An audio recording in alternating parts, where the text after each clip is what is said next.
All right, it looks like our participants are leveling off, so I will get started. Welcome, thank you all for joining us this afternoon for a Harvard Data Science Initiative Industry Seminar.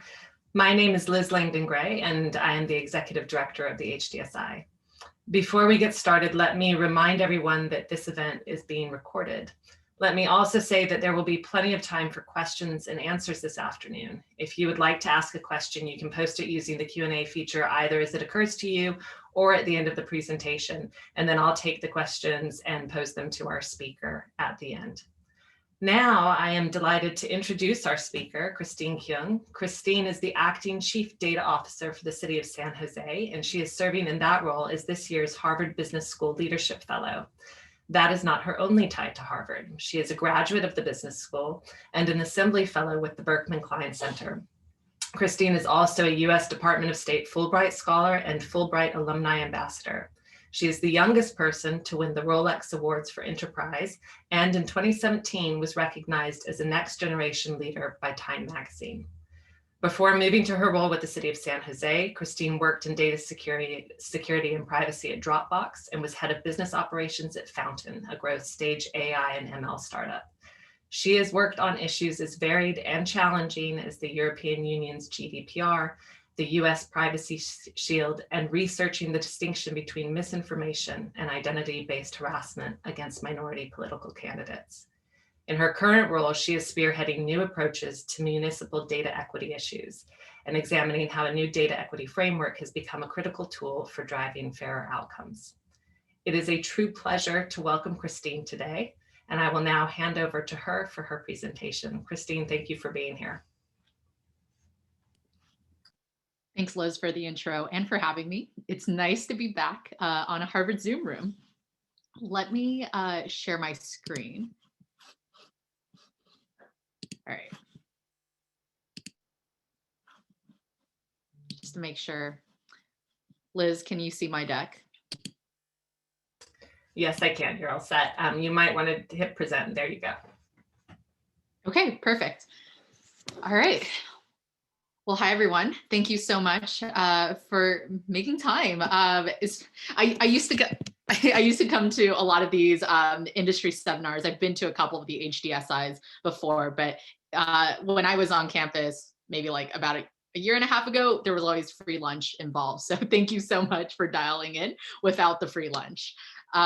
So as Liz mentioned, I'm currently with the Mayor's Office on Technology and Innovation, and I work for the City of San Jose, which is known as the capital of Silicon Valley. And over the past 6 to 7 months, the city has invested a lot in equity. We are actually one of the first cities in the US to create an office on racial equity, which we created shortly after this past summer's Black Lives Matters protests. And so it's really exciting to kind of give everyone sort of a preview on the work we're doing around data, the work we're doing around equity. And really, I'm also here just as someone who's new to the public sector and really interested in your questions and in your feedback. So wanted to just start by talking a little bit about the city that I represent. So San Jose, the capital of Silicon Valley, in some ways it kind of represents the future of America. So we have residents that come from every corner in the world, and more than 40% of San Jose residents are actually born outside of the United States. In 57% of our homes, English is not the primary language spoken. And I think one of the things that we're really proud of as a city is just our diverse population. And I mean, I think we do believe that that diverse talent fuels the innovation economy in Silicon Valley. We are the headquarters for companies that many of you may have heard of, like PayPal, Zoom, definitely, eBay, Adobe, and Cisco. And and actually just this past year, we were listed as #1 most innovative big city in the US. So as great as it is, right, to kind of have the slide and have some of these accolades, right, I think it makes this next slide a lot more challenging, right? We are a city with a lot of opportunities, but there is also a lot of inequality. And so, I think we're still kind of learning to sort of balance our incredible growth with also socioeconomic inequity. And so we have over almost 100,000 residents without internet access. We have almost 50% of our population, 50%, almost 50% growth in our homeless population. And we're also limited in our capacity to serve them. And that's where our team steps in. So I'm part of the Mayor's Office of Tech and Innovation, and our mission is to use technology to address the most pressing issues facing San Jose. And with Mayor Sam Liccardo's Smart City Vision for San Jose, Modi has been a leader in bringing inclusion to technology since 2016. We have pioneered innovative public-private partnerships to close our digital divide. We have deployed 5G small cell networks across the city and using data to find equitable locations for this 5G deployment. And we've also piloted emerging technologies like autonomous vehicles. And the reality is, with COVID-19, that's also kind of transformed our mission, because we found ourselves kind of thrust into an environment where, the government kind of had to take a digital first approach. We have over 1 million residents that still rely on us to deliver essential services. And so the pandemic in some ways has accelerated our team's mission, and it has accelerated the need for San Jose to become a digital first government, and also the importance of sound, coherent data stewardship. So Liz actually gave an intro on myself. And so I think what, I'll kind of say about myself is I'm pretty non-traditional for, I guess, a public sector employee. I've only really worked at high growth technology companies and hedge funds. And so in some ways, my mental map of what's possible with data is really informed from these past experiences. And so coming into the public sector at the city, and also over the summer at the US Small Business Administration, I think I just kind of had a different idea of sort of what's possible. And I think in some ways, some of that naivete has really helped in this work. And that's kind of where I'll kind of show you, like, what are some of the metrics we're building out? What are some of the dashboards we're building out? How does that kind of map to sort of what we do in the private sector, but also like how to kind of ground it in context of the public sector. I chose this picture because this was actually taken while I was a Fulbright scholar on working in the rural communities on China's lowest plateau. I was actually measuring water quality in a village in northern Shanxi province. And I think what was so interesting about that year was while I was out there working for the US Department of State, we kind of knew even back then that the data really matters. Like, having a good understanding of the rural communities in that part of the world matters. And because you're not going to be able to improve quality of life or improve programs without data, and without finding a way to measure that quality and measure that improvement. And I think what's been one of the things I kind of remember is a couple months after that picture was taken, I had moved back to the United States, and Flint, Michigan happened. And it was just one of those, moments for me as kind of like a young person, and kind of just realizing that a lot of the problems that I've kind of seen in other parts of the world, right, when I was doing development work, it exists in the US, right? And the need that was there in this picture also exists in our own government. And there really is an opportunity for smart folks, on this call like you, to really help the US government, whether as a public servant or as a private citizen, to try to ask for more accountability and to ask for more transparency in how decisions are made. Okay, so data equity. This mission statement was created because when I started at the city, we knew equity was something we wanted to strive for, but there wasn't a ton of alignment around, I think, what folks were thinking about when they use the words equity. And so this kind of became like a mission statement that really came from dozens of informational interviews when I first started, trying to kind of understand, like, when people are thinking about data, when people are thinking about equity, what was their mental map? And really at the end of the day, this kind of became our team's mission, right? Which is to use the city's data ethically and in ways that drives equitable outcomes for constituents. And we kind of recognize that data equity is going to mean something different for everyone. It's going to mean something different to an academic. It's going to mean something different to a practitioner. And it's also, even the word equitable outcomes, that might look different per department. And so we wanted to kind of create a mission statement and a framework that was flexible enough for us to have those conversations and try to sort of kind of work around that heterogeneity. And there are a lot of data equity initiatives actually happening across the country. I've had the opportunity to kind of speak with folks in Long Beach, folks in Austin, folks in other cities doing really innovative work as well. And also, having the opportunity to kind of learn from some of their pilots and think about, what we might want to do differently. And so these are kind of like this is sort of our approach in San Jose. So the first one is we don't actually work with survey data. Our data sets are all admin data. And so what I mean by admin data is we work with city systems data. So in the case study that I will walk us through later with Parks and Recreation, that administrative data is essentially registration data. So if you've ever signed up for a yoga class, or if you've ever signed your child up for preschool, that all of that data actually sits in some kind of city system. For us, it's ActiveNet. And we actually go in, extract that raw data, and we run the analysis off of that. This is actually quite similar to sort of what I've seen done in the private sector, where you would have sort of data analytics or business operations teams go and kind of use a product's metadata to extract insights. So that's our first approach, and that's one thing that we are doing. And I guess like taking a step back, right? This is not to kind of diminish the value of surveys and organizations that do survey data. It is very important, but one of the things that we kind of get nervous about is the fact that a lot of the larger scale surveys that the city currently runs, so for example, our annual resident survey, the response rate is 15%. And that's actually on the higher end. And so sometimes we worry that if we're just making decisions just based off of surveys with a low response rate, that's going to introduce bias in that decision making. So that's one.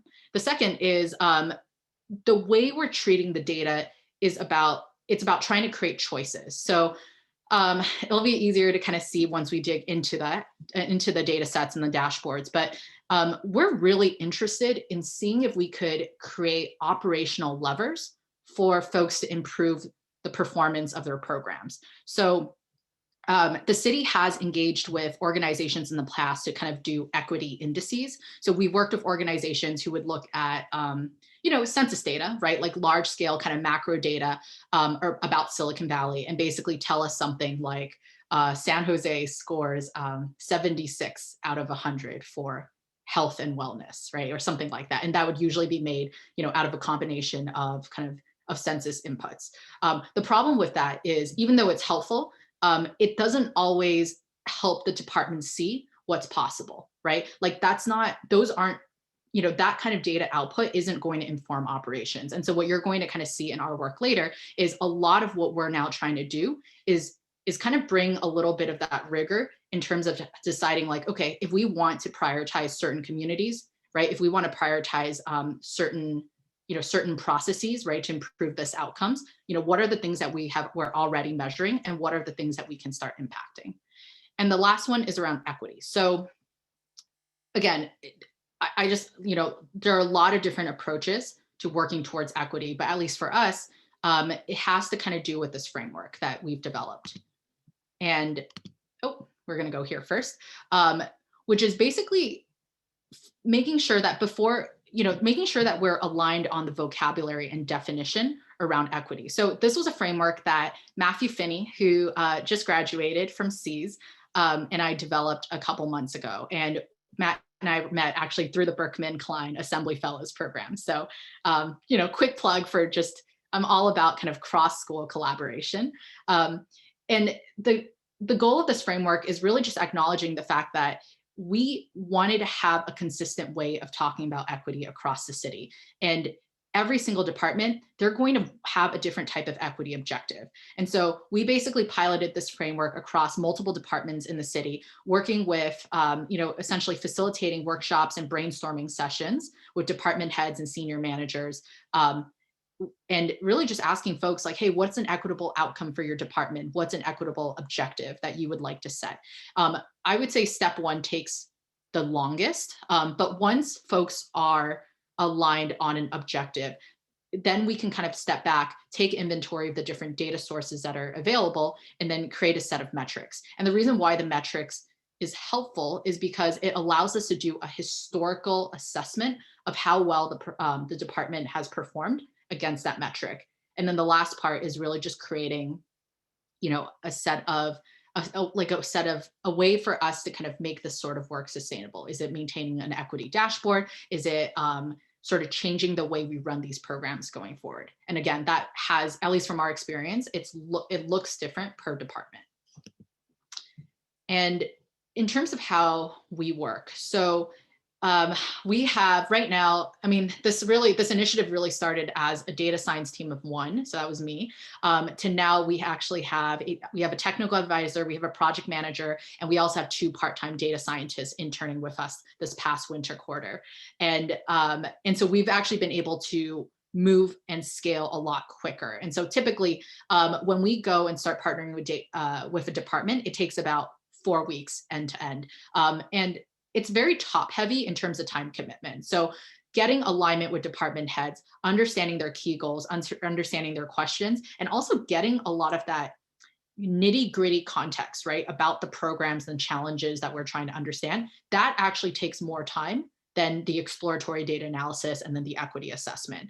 But the reason why that project launch is so important is because if you don't have the context, it makes it really hard to meaningfully work with administrative data. Right. And the whole data inventory and processing, this is probably true for most municipalities in the US, but a lot of departments, they kind of operate like IT fiefdoms. There isn't really like a centralized, there oftentimes is not like a centralized repository of data. And so oftentimes, like when you're working with each department, they are going to have their own systems administrator. They're going to have sort of their own, set of software. And so the process of extracting that data can be very, very manual, and the pre-processing can also get really messy. And that's why the context matters. And so now I'm going to go straight into Parks and Recreation and kind of walking through an example of how we worked with them to walk through each stage of our framework, but also the sets of questions we were able to address and some of the program improvements that we're going to pilot. So this is an example of what typically happens at a project launch. We sit down with the heads of each department, and we also work with other stakeholders in the city manager's office and also our office on racial equity to align on a department objective, align on a pilot objective, and align on an equity objective. And this, this is iterative, right? Like it's going to take time to kind of get this onto a single slide. But I think what's helpful for us is I think it gives everyone common vocabulary. I think it kind of brings us onto the same page when we're talking about equity, and it kind of creates the foundation for us to get buy-in moving forward. And so what Parks and Recreation asked us to focus on is a set of scholarships called citywide scholarships, which subsidizes year-round programming for residents who qualify for free and reduced lunch. The reason why this scholarship is so important is because this is actually the vehicle that makes youth programs accessible to low-income families.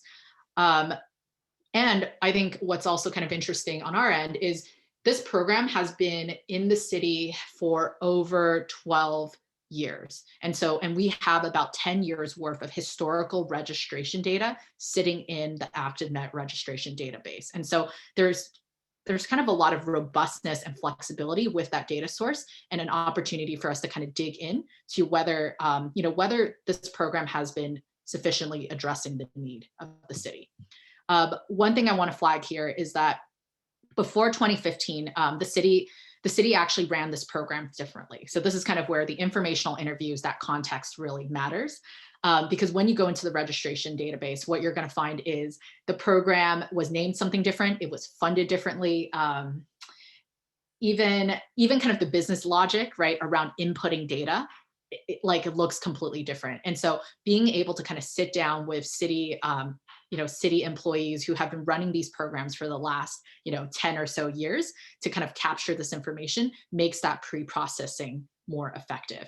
And what kind of the city wanted us to pay attention to is 2 things, right? So the first is after 2015, they decided to remove the annual cap per participant. So in the past, participants were constrained by how much money they can get from the city. And after 2015, a single individual can actually win multiple scholarships for programs year round.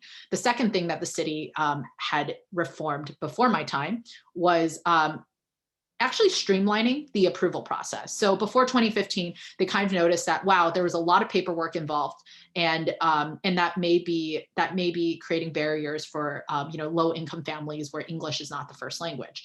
And you can actually see that by just the low redemption rate, even back in 2015, right? Even when folks are getting scholarships,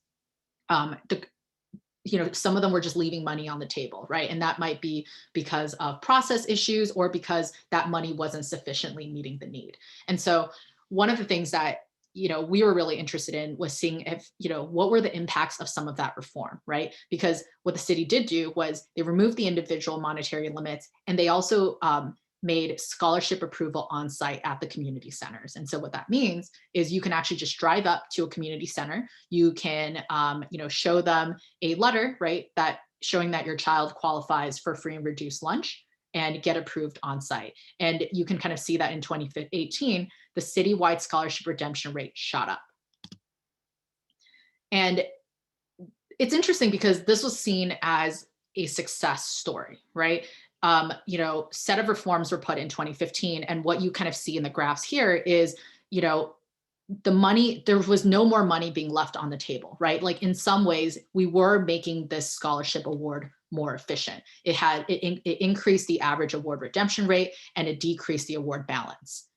But one of the things that our team was really interested in was even though the process moved the needle on the metric around award redemption, how did this actually impact the distribution of the award after 2015? And that kind of takes us into sort of the first kind of learning for us a couple months ago, right? Which is just realizing that equity isn't a static goal, it's iterative. And so I think when the city was having conversations in 2013, 2014 around making it easier for people to spend their money, that in some ways, that the intention of equity was there. But I think for us, we need to kind of remember that it's kind of dangerous to focus on a single metric. And it's also dangerous to double down on, I don't know if in this case, I want to say it's the wrong metric, but it's important for us to be rigorous and robust in how we assess program performance over time. And so I wanted to sort of show you what were some of the other externalities that came from this reform. So what we were able to kind of build out was using just kind of raw registration data. We actually started building out the number of scholarships and number of individual recipients, and actually paying attention to, after the 2015 reform, using my mouse here, you're going to notice that more and more scholarships are being given out year over year. So, in some ways, the city has definitely achieved the goal, right, by removing the individual cap. But we noticed that the number of individuals that we're serving year over year has kind of remained flat over the last couple of years. And so, what this graph is essentially signaling to us is that we are doing a better job of meeting the need of the individuals who qualify, but it's kind of keeping us from serving more new, unique individuals. And that's kind of reflected in this graph over here, where the blue line represents retention. So this represents the number of unique individuals who received a scholarship, who have gotten a scholarship in the past. And the orange line represents new individual recipients. So folks who have gotten the scholarships year over year, who have never gotten a scholarship.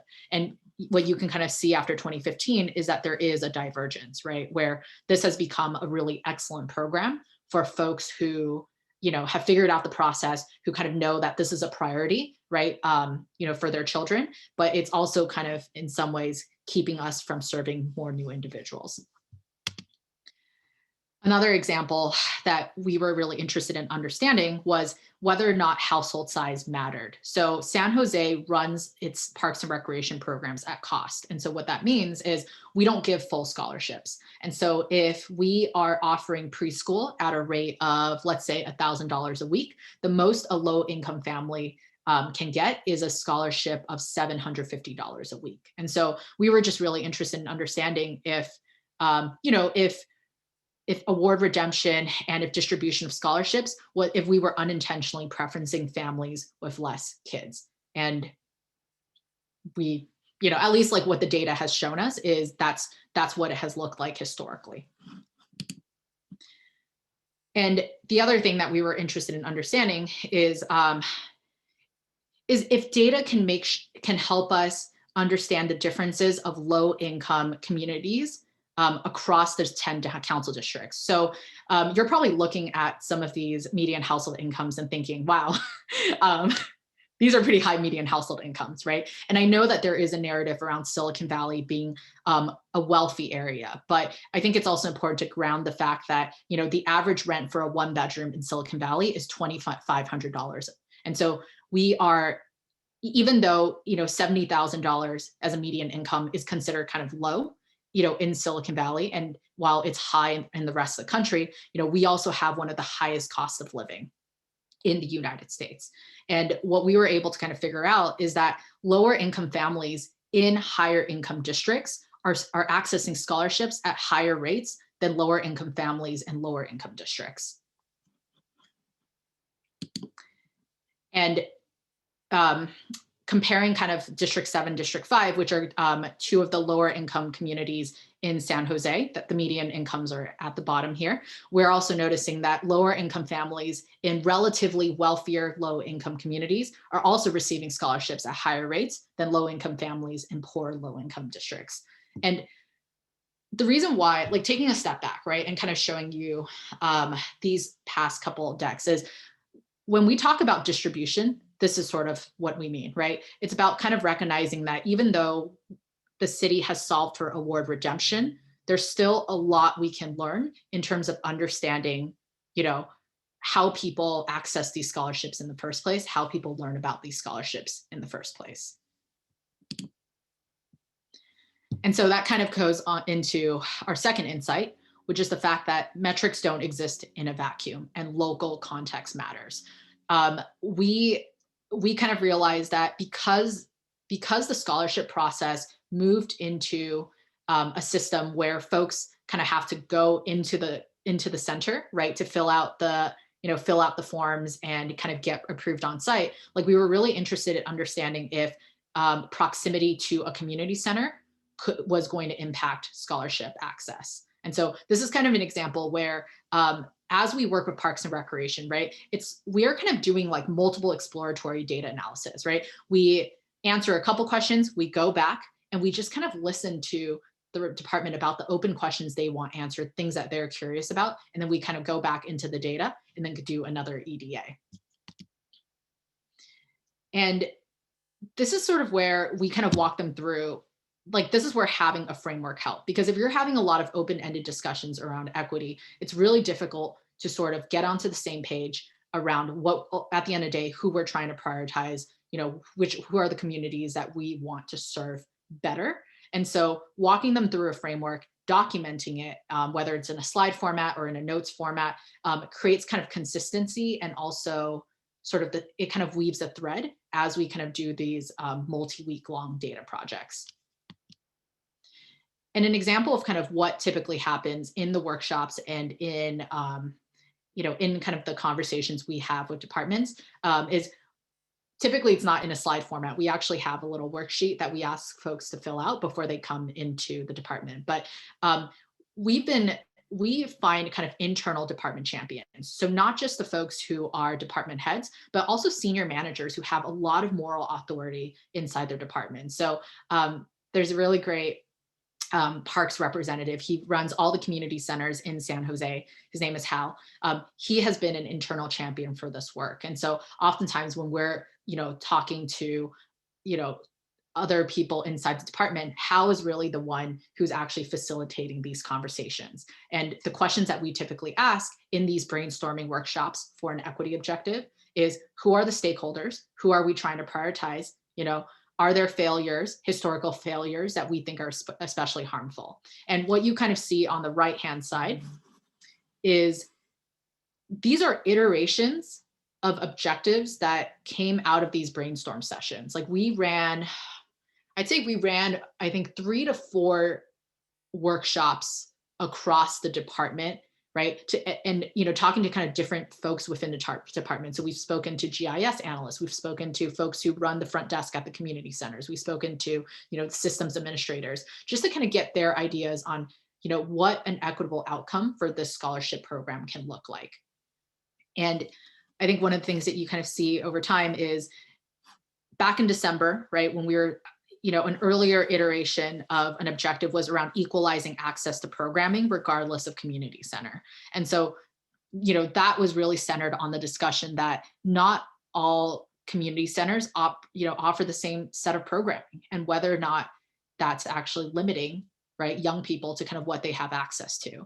And then a newer version of the objective, and this is actually the one that we're now working with in January, is recognizing that maybe it's not about having equal access to maybe it's not about every community center having the same set of programming, but really making sure that each community center is offering services that benefit their communities most, right? And a specific example that came up is just recognizing that the city currently offers 3-hour after school programs, but in some of the lower income council districts, it might be better to extend that from 3 hours to 6 to 7 hours to accommodate for families that might not be able to pick up their kids at 5 p.m. And so this is just sort of a flavor of the conversations and the brainstorm that has come out, through the equity objective piece of our framework. And one of the most interesting discussions around when you talk about equity is you're always going to talk about need. And one of the tough parts about at least this specific analysis is with Parks and Recreation, I will not be able to make any kind of causal conclusions. And the reason why is for scholarships with the city, we only collect positive data. So we only collect data on the folks who applied for a scholarship and received it. We currently do not collect data on folks who applied but did not receive it. And so everything that you're seeing so far, right, it's purely descriptive, right? Like we're not going to be able to kind of draw any sort of causal relationship. But at the same time, I would say good descriptive stats and meaningful metrics can actually go quite far.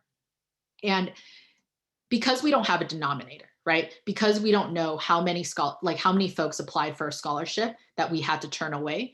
This was our attempt at trying to find another way to measure need. So what you're seeing here is census data. Census, I think the American Small Poverty Estimates Survey, they actually track the number of individuals who qualify for free and reduced lunch in every single school district. And as of 2018, we actually have 17,500 families who could actually qualify for this program. And we started basically using the census data as a total addressable market for this program, and just sort of recognizing that year over year, we're really nowhere close to meeting the full need, right? Recognizing the fact that, there are other, there are other substitutes to city-run programs, right? And so maybe this isn't the best numerator. One thing that I sort of learned from this analysis, though, was the fact that a lot of our city employees, they felt like census data sort of missed the bigger picture about what's happening in San Jose. So like if you purely just look at this graph, right, which just shows families in poverty in San Jose from 2009 to 2018, you're going to think, wow, like what a story of economic mobility, right? Like we have we're probably one of the few cities in America where the number of, quote unquote, families in poverty is actually going down over time. But a counter narrative, right, that was sort of just reinforced by conversations with departments, right, is actually concerned that because San Jose actually has a high minimum wage, right, we pay workers $15 an hour. And because we actually have like a higher median household income than the rest of the country, when the census presents macro information like this, it kind of puts us in a position where a lot of families who make slightly above where the census threshold is, they're kind of getting priced out. They're getting priced out of a lot of the city benefits. And so this led to a really interesting conversation around how maybe federal data isn't actually serving the local context well.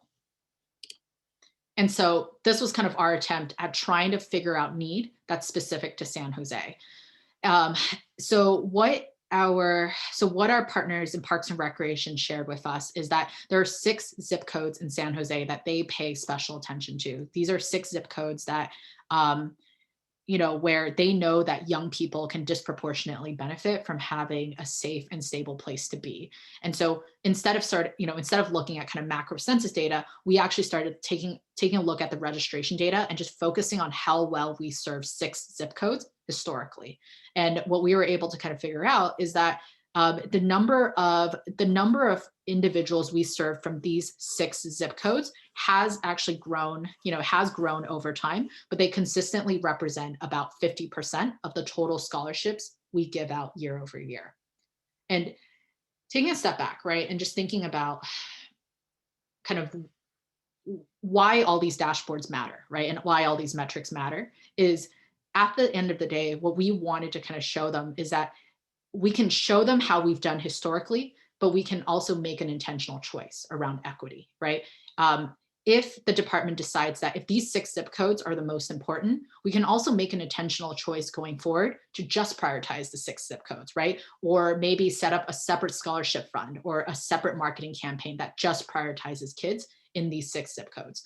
This is an example of where data and the metrics that you use to measure program performance creates choices for the folks who are on the front lines of serving these communities. And that's a good segue into the second part of the framework, right? Which is once you align on a metric, let's talk about the different ways we can measure it.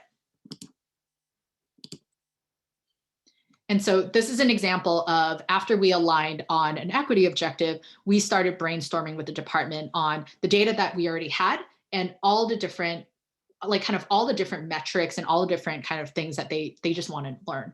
And so we do actually collect gender data in the city. We currently do not collect race data, but that's something that we're looking into. And I think what kind of came out in a lot of the conversations were folks being very sensitive to sort of the differences in wealth, right, across the council districts. I have a slide later that I'll kind of show you. I picked a couple I picked a couple community centers just to show you that, not all community centers in San Jose are the same, right? And so there is a lot of interest with the department to think about, just to kind of think about whether or not there are network effects, right, across the different community centers. What's the scholarship distribution across our districts? What's the scholarship distribution across our vulnerable zip codes? And even thinking about it at the program level. So one of the analysis that I'll kind of show you in the next slide is even looking at participation across the 2 largest youth service programs in the city. One is ROC, which is our after school program, and the other is Camp San Jose, which is the summer programs. And really just paying attention to the distribution of program participation across the council districts. And,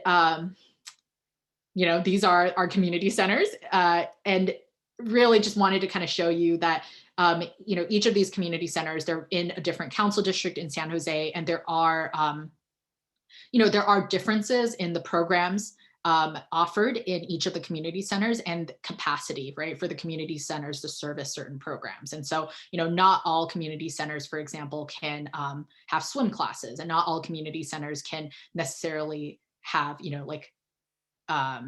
capacity to kind of take on more than X number of children. So again, this is just an image kind of showing you that there is kind of disparities or differences across our city.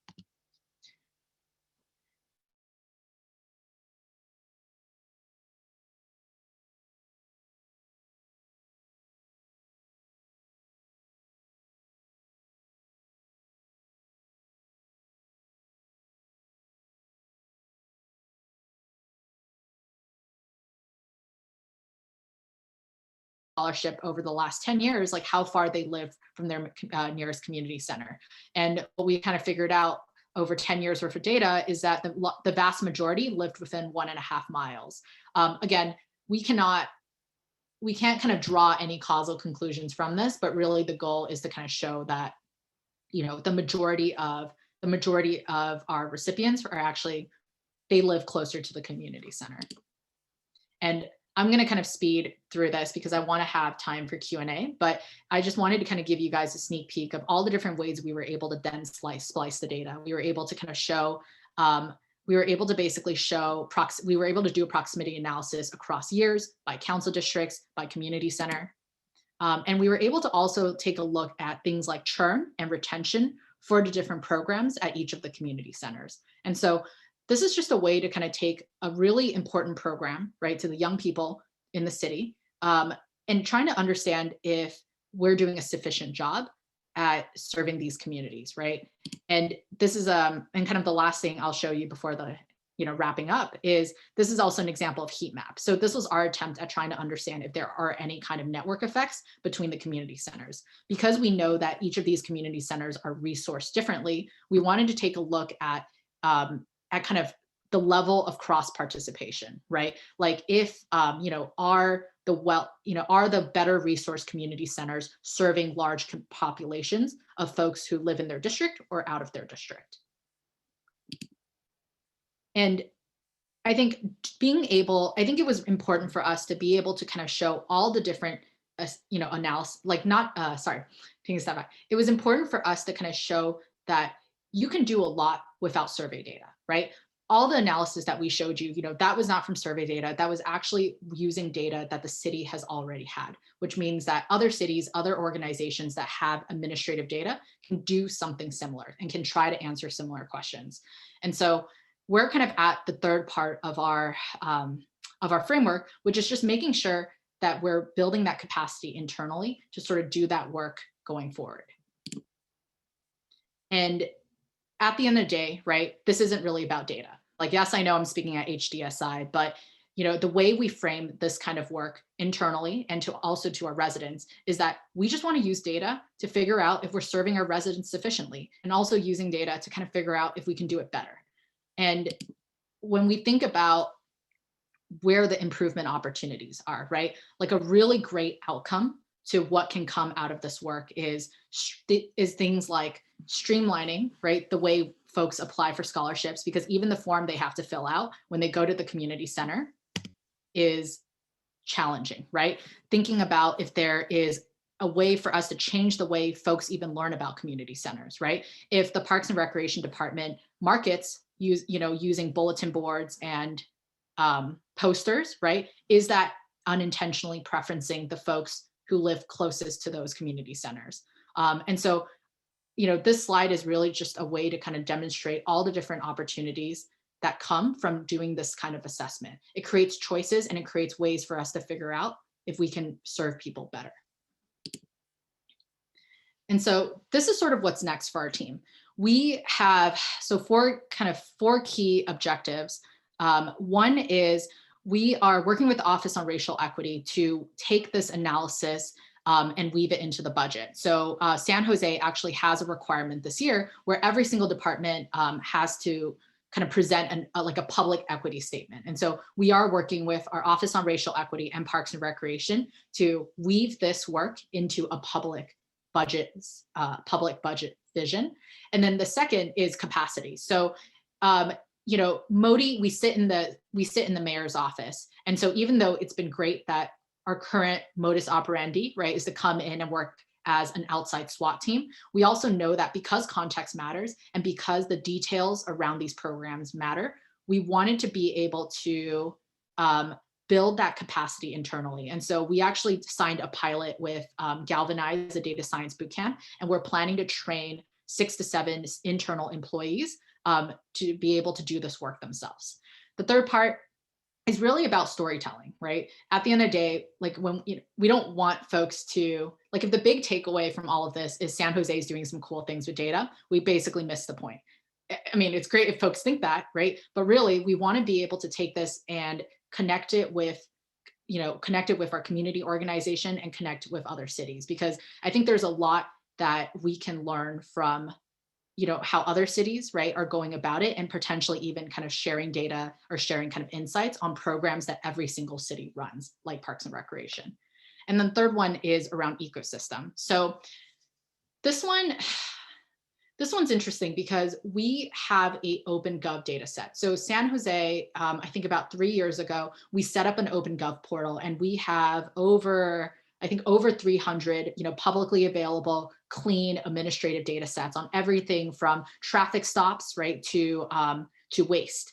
And we noticed that engagement from the public with existing open data has been quite low. In fact, I think most of the people who use our open data portal are actually internal city employees who kind of treat it like a wiki. And I know that this is not unique to our city. Like, I've had conversations with other cities around their OpenGov portals, and I think this is sort of just longer term horizon. We're really interested in kind of creating an ecosystem of users for existing city data. We think this is a really powerful way for citizens to engage in the public, and also and for the government to kind of get feedback from citizens around the data set that they're already publishing.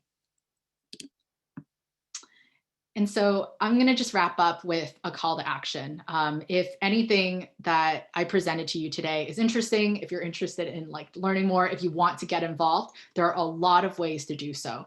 We have, I think, 3 fellowships listed on the slide. So I know HDSI is funding a public service data science graduate fellowship this summer. We're one of the sponsors.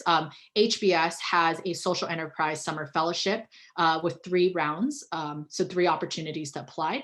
And we're also sponsoring civic innovation cores with Coding It Forward. And if you're just interested in a more casual conversation around how you might be able to bring the framework, bring this kind of analysis to your own hometown or your organization, we'd love to hear from you. So feel free to kind of reach out to my team at San Jose Modi, or you can contact me via email. So yeah, with that, I'm gonna just take a pause here and go to Q&A.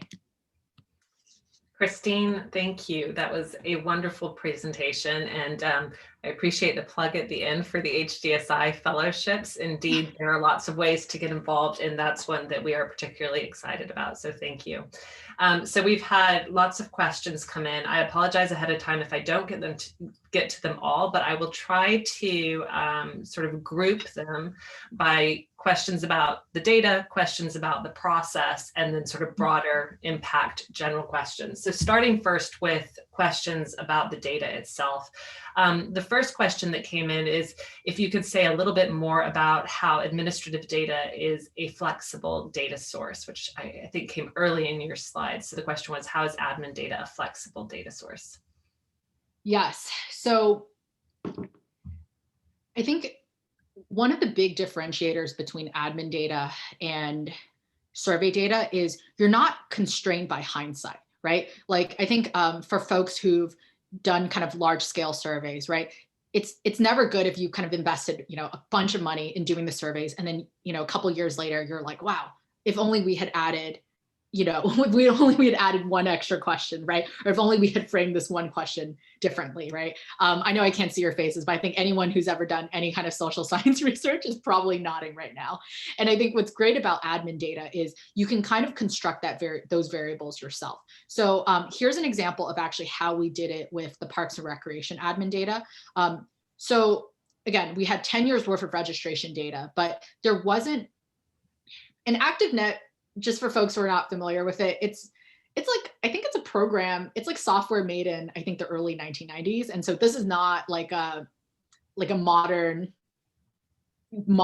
cloud-based tool, right? And so it doesn't necessarily help us track if, an entry is a unique individual, right? And because of, I think because of just process inconsistencies within the department, sometimes entries are created every single time any kind of change was done to the program, right? So basically there's a lot of business logic issues. And so when you look at it from a data set perspective, there's a lot of duplicates. And so, but what's nice is that it's still more data than you need. And so there's opportunities to kind of go in and run tests in terms of kind of constructing what an individual is, right? So we were able to basically take all that registration database and figure out, even though, the department never tracked that information, we were able to basically figure out, okay, how are we going to define individual in this data set? And we actually did it 2 ways. We did it 2 different ways, and we basically compared what the delta was to kind of test our approach. So one way was we found a variable called customer ID. And so we did like a combination of the date of birth and customer ID as a way of, defining an individual. And then another way, we did a combination of your last name, address, and date of birth. I guess what I do want to say is that this is an example of where the data set is robust and it's flexible, right? But it may not always be 100% accurate. And so when you're working with a data set, it's good to kind of apply different definitions and basically compare the two. And so when we did the analysis looking at using 2 different definitions of individuals, the delta was 22, right? So there were basically 22 individuals that, there was a 22 kind of as a difference, and we were able to kind of go back in and populate it and kind of follow it up to ensure accuracy. Thank you. Also staying with the data for just a minute, I'm going to combine 2 questions. One person asked if age and disability fit into your efforts. So are you collecting data about age and disability? And then adding on to this, how do you reconcile your using administrative data with the principle of informed consent? So thinking particularly at public sector data science, it's often tempting to leverage data for purposes beyond the data's original intent. And how can we be conscientious of the original purpose and scope of data we collect while still informing positive innovations? So 2 questions there. Yeah, so I'll start with the first one. So we do collect data on age, right? We collect gender. Disability has not factored in too much, I think, in at least in the case study that we shared, but I think there's opportunities kind of weed that in terms of how we're working with other departments right now, right? So for example, like, we have a live data project now with our, the San Jose 311. I think when it comes to kind of just collecting, anytime we want to just sort of collect a new data, it's a big part of it is it's kind of storytelling with the community, right? Like, I think race is something that at least Parks and Recreation we are interested in finding a way to kind of to do it, but we realize that a lot of it it's not just like a process. It's not really like a process constraint. It's really just, it's a trust constraint, and it's kind of a storytelling constraint. So that's actually something that we're still kind of figuring out. I think we've done a really good job of kind of working with the data that we do have. And I think we're honestly still figuring out in terms of what's next, right? On the monitoring and evaluation side, how do we kind of, how do we collect more data, but in a way that's, where we're also ensuring trust? And honestly, it's an open question and something we're still figuring out. And I think that goes into sort of the second part of the question around informed consent and around intent. So our team actually passed the city's first privacy policy in November of last year. And so we do actually have sort of the legal foundation and the guardrails to kind of work with administrative data in this way. That being said, it doesn't mean that we're going to take data, right, that's intended to, it doesn't mean that we're basically going to take data that's provided to us, right, as the process of registration and use it for other purposes. So that's not something that we're currently doing. I'd say in terms of this context, we're really just using administrative data to at least understand if we've been really just using it to kind of inform program performance. We currently don't have any plans to kind of take this data set and apply it elsewhere. And building on this idea of access to data and using data for different purposes and moving into questions about the process, a couple of folks have asked how the work that you've been doing has actually changed the culture of city government, or if it has. And more specifically, we had a couple of questions around, have you ever found it frustrating that many of the people you work work with aren't excited about the data insights? Have you encountered resistance to sharing data among departments from different fiefdoms?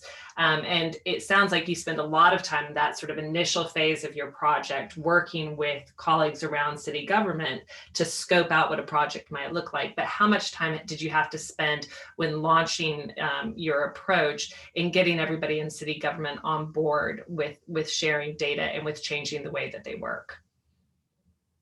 Yeah, so at least in San Jose, that hasn't been a problem. I think folks have been excited by, and again, it's okay. Sorry, because I know I probably, like, we've used the word data like 10,000 times on this call, right? But like, it's at the end of the day, it's never been about the data. I think it's about, I know I have colleagues in the city who care so much about the communities they serve, and they always want to know if they can do it better, right? Like, these are some of the most like motivated and caring people that you can work with, right? And I'm lucky, like I'm lucky to work with folks like that. And so I haven't run into walls where folks are saying, hey, you cannot have our data. I think if anything, the hardest part has been, oh, we actually have the data, but we don't have an API.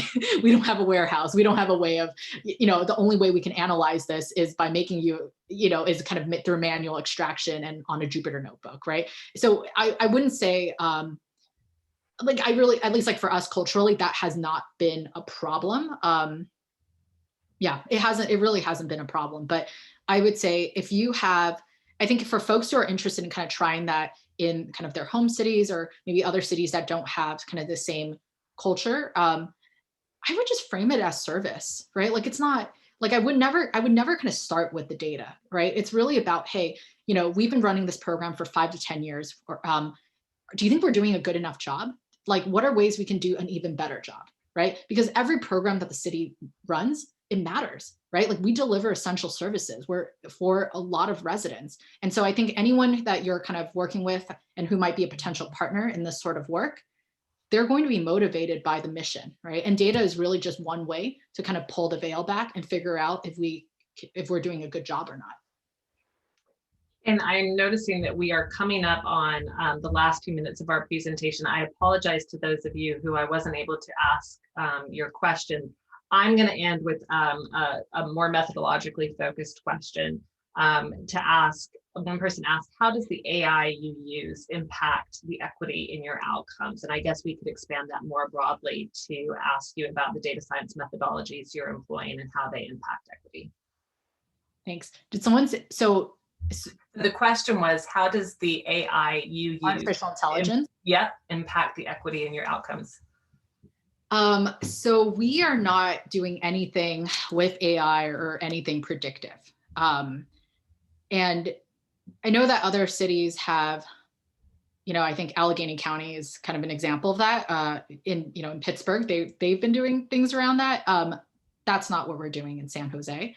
And even in context of parks and recreation, everything that you've seen, like in this presentation, it's descriptive statistics, right? Like, I don't actually like to say, and I think as of right now, we don't have any plans to do anything predictive, because at least in terms of our operations, it's actually enough just to kind of know what has worked in the past and where the opportunities for improvement is, and committing to measuring any intervention that we put into place today going forward.